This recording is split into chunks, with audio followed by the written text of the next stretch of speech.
بسم اللہ الرحمن الرحیم، صفحہ نمبر 374۔ وَلَيْسَ لِلشَّرِيكِ فِي الطَّرِيقِ وَالشِّرْبِ وَالْجَارِ شُفْعَةٌ مَعَ الْخَلِيطِ فِي الرَّقْبَةِ۔ یہاں پر جو ہے ہمارے مصنف ہدایہ کو کیا ہو گیا پتہ نہیں، انہوں شریک کے لیے کبھی خلید کا لفظ بھی استعمال کر لیتے، کبھی شریک کا بھی لفظ استعمال کرتے۔ عام طور پر شریک بولتے ہیں ملکیت میں شریک آدمی کو، خلید بولتے ہیں حقوق میں شریک آدمی کو، اور جار بولتے ہیں پڑوسی کو۔ اب انہوں یہاں پر جو ہے شریک آدمی کو ساتھ میں خلید کا جملہ بھی شامل کر دیے ہیں، اس بات کو سمجھنا۔ ترجمہ دیکھو، نہیں ہے طریق میں اور شرب میں شریک کے لیے۔ طریق اور شرب میں بولے، طریق مانے راستہ، شرب مانے نالی پانی، راستے میں اور پانی میں شریک آدمی کے لیے نہیں ہے۔ تو جو راستے اور پانی میں شریک ہوتا ہے انہیں کون ہوتا ہے؟ خلید ہوتا ہے۔ سمجھ میں آ گیا نا؟ اسی طرح والجاری یعنی لیس للجاری شفعۃ مع الخلیط فی الرقبۃ، اور جار کے لیے شفع یعنی راستے میں اور پانی میں شریک آدمی کے لیے بھی شفع نہیں ہے اور پڑوسی کے لیے بھی شفع نہیں۔ کب؟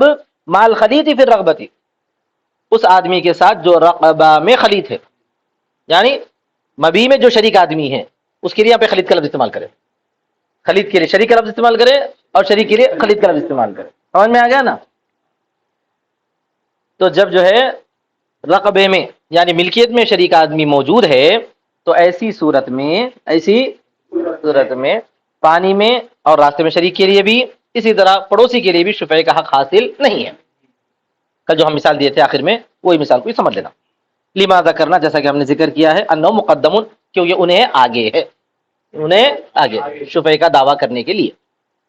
فَإِن سَلَّمَ، اب یہاں سے دوسری بات، اگر انہیں سپرد کر دیا، سپرد کر دیا کا مطلب کہ انہیں شفعے کے دعوے سے پیچھے ہٹ گیا، یعنی یہ کہ ایک گھر میں دونوں بھائی شریک تھے، ملکیت میں شریک تھا، تو انہیں یہ بول دیا کہ بھائی میں کسی کو بیچ دیا، بیچتے ہی شفعے کا حق کس کو رہیں گا؟ سب سے پہلے شریک کو رہیں گا۔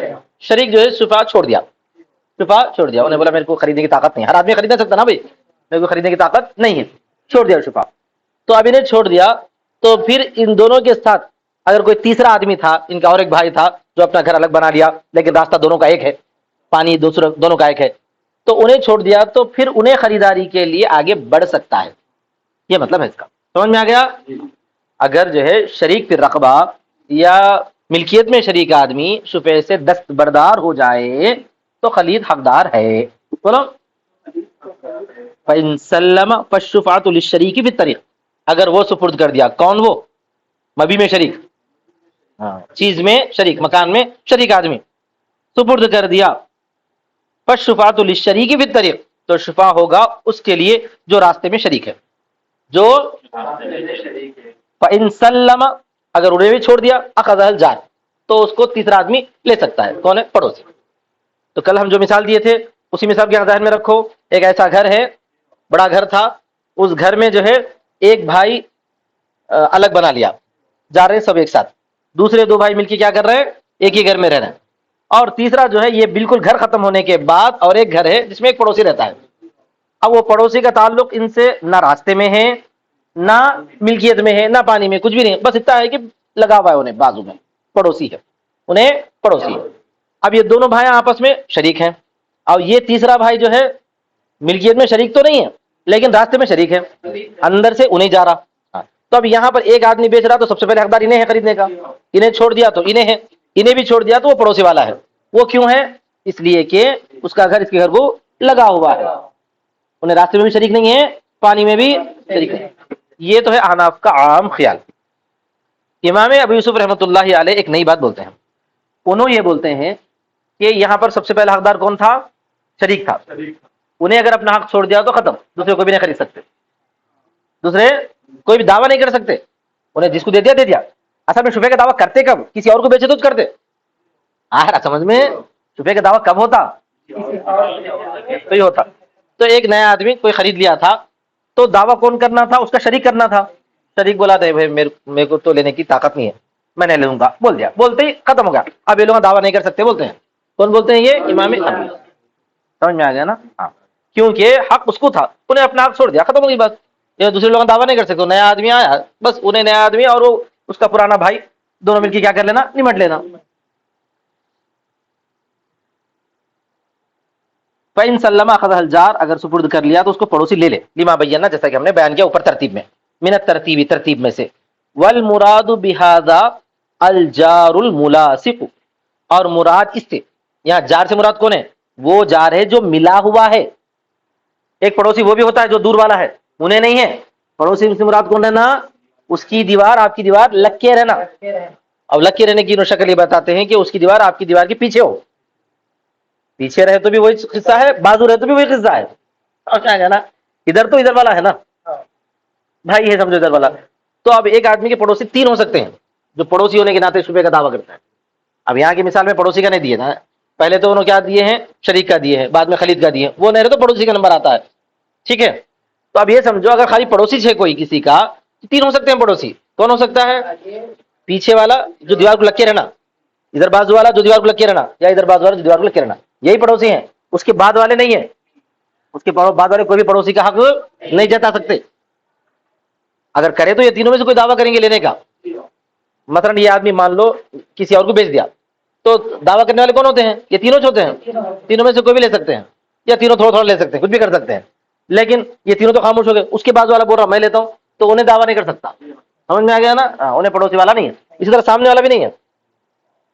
بیچ میں اگر راستہ آ گیا تو سامنے والا، عام طور پہ ہم بولنے میں کیا بولتے تھے؟ پڑوسی بولتے تھے اس کو بھی کہ ہمارے پڑوسی ہیں بولتے، لیکن انہیں پڑوسی شفے کے اعتبار سے نہیں رہتا. یہ پڑوسی کی تعریف کرنے کے لیے.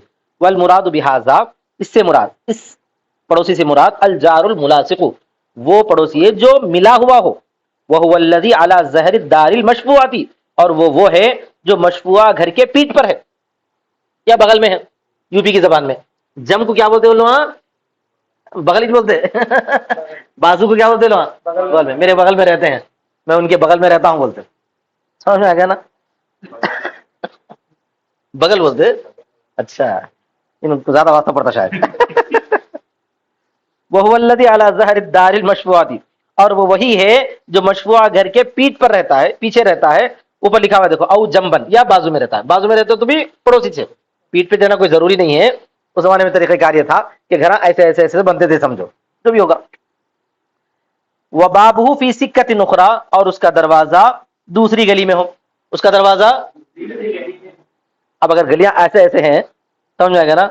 تو ایک آدمی کا دروازہ ادھر کھلتا ہے، ایک آدمی کا دروازہ ادھر کھلتا ہے. دونوں ایک دوسرے کے پیچھے کے پڑوسی ہیں. اب جیسے یہ پیچھے والا کیا ہے؟ اپنا پڑوسی ہے نا، اور ادھر سے نہیں آتا انہیں، اس کا دروازہ ادھر سے ہے، ہمارا دروازہ ادھر سے ہے، تو بھی پڑوسی ہے، تو بھی پڑوسی ہے. وعن ابی یوسف، ابی یوسف سے ایک روایت یہ ہے کہ ان مع وجود الشریک فی الرقبۃ لا شفاعۃ لغیرہ سلم او استفا. ابھی جو بات بولا تھا میں، ابو یوسف سے ایک روایت یہ ہے کہ شریک کے پائے جانے کے ساتھ، رقبہ میں شریک کے پائے جانے، رقبہ میں ملکیت میں شریک کے پائے جانے کے ساتھ کوئی شفا نہیں ہے اس کے غیر کے لیے، چاہے وہ سپرد کرے یا حاصل کرے. انہیں لینا چاہے تو خود لینا، نہیں لینا چاہے تو دوسرے لوگوں کا دعویٰ نہیں کر سکتے، بول رہے ہیں نا. سمجھ گئے؟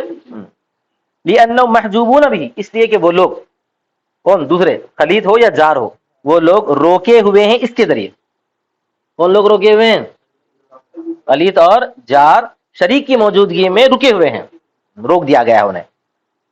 وجہ الظاہر، ظاہر کی وجہ، ظاہر مطلب جو اصل مسئلہ ہے، مفتابہ قول. امام محمد کی جو 6 مشہور کتابیں ہیں، ان کتابوں میں جو مسائل لکھے ہیں ان کو کیا بولتے ہیں؟ ظاہر روایت کے مسائل بولتے ہیں. بولو، مسائل. تو ظاہر کی وجہ یہ ہے کہ ان السبب قد تقرر فی حق الکل، کہ سبب پوروں کے حق میں ثابت ہے. ظاہر روایت کی وجہ کیا ہے بھائی؟ سبب جو ہے پوروں کے حق میں ثابت ہے.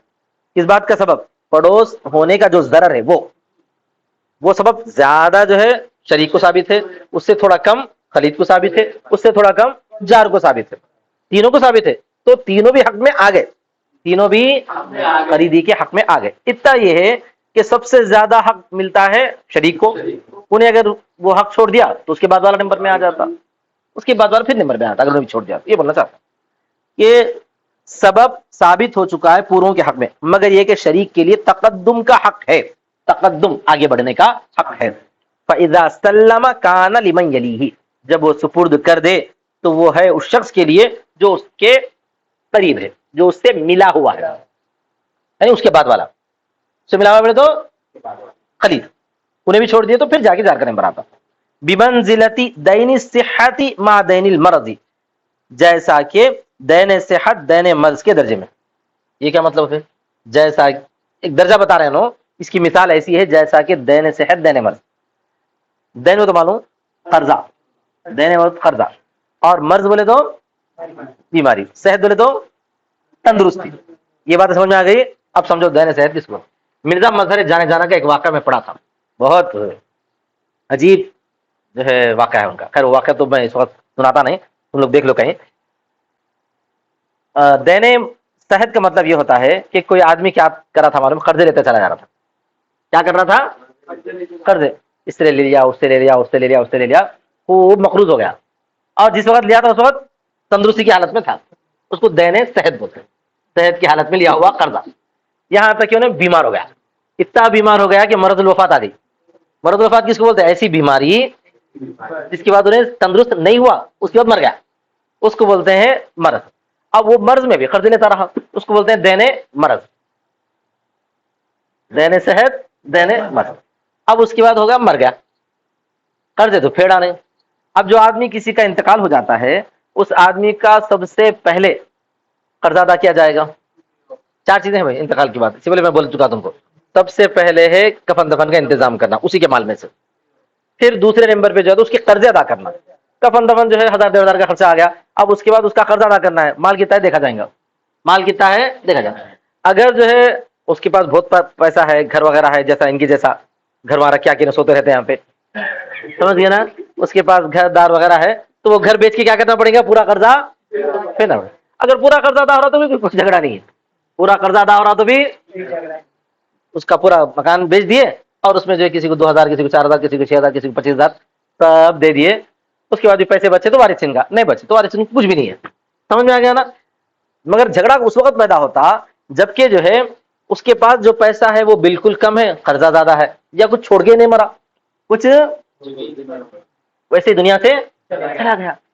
پھر اب کیا کرنا پڑے گا؟ تو ایسی صورت میں جو ہے بالکل نہیں چھوڑ کے مرا تو معاف کر دینا پڑے گا. کیا کر سکتے ہیں؟ سمجھ میں آ گیا؟ کچھ بھی نہیں چھوڑا تو معاف کر دینا. اگر تھوڑا بہت چھوڑا ہوا ہے، تھوڑا بہت چھوڑا ہوا ہے، تو جتنا چھوڑا ہوا ہے اس کا اور اس کا پرسنٹیج دیکھ کر قرض خواہوں کو وہ پرسنٹیج جس حساب سے قرض ادا کر دیا جائے گا. وہ ایک ترتیب ہے، پوری وہ ترتیب ہے.